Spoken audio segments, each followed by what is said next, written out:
Hi mga mahal, ang ating topic ngayon ay tanong ni Roland. Ang tanong niya is, ano po ba yung mas nagugustuhan mo?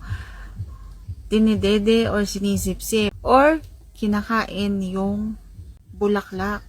So, ano nga ba yung mas magugustuhan ng isang babaeng tulad ko? Pag-uusapan natin yan. Kung interesado kang malaman, please keep on watching. Pero bago yan, kung bago ka pa lang sa akin channel, please consider to like this video and subscribe my channel. Ayan, agad-agad. So, syempre, yung kakainin yung bulaklak. Kung papipiliin ako sa dalawa, kung hindi naman, kung gusto mo ng partner ko is isa lang yung kakainin. So, syempre, pipiliin ko yung bulaklak. Okay? Pero, gusto ko talaga yung pareho. Syempre, yung mabataas. Bakit pa kailangan pang pamili? Eh, masarap yung pareho.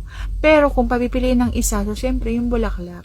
Alam nyo ba yung feeling na sobrang halos ayaw mong ipahawa kapag sobrang nasarapan ka at sobrang yung intense na naramdaman mo habang nilalabasan ay to the highest level.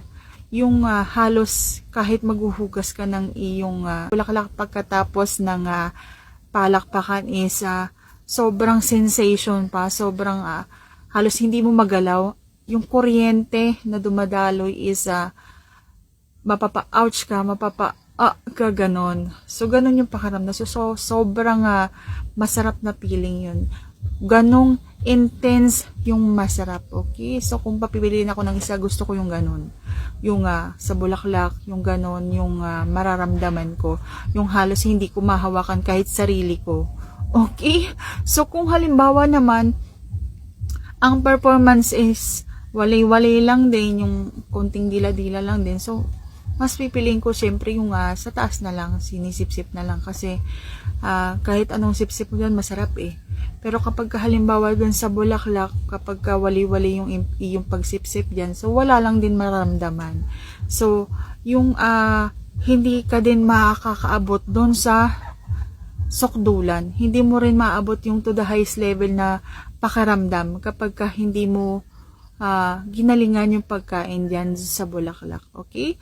So, yan lang ang masasagot for today's video. And if you like this video, please consider to like this video and subscribe my channel. Thank you for watching. See you on my next vlog.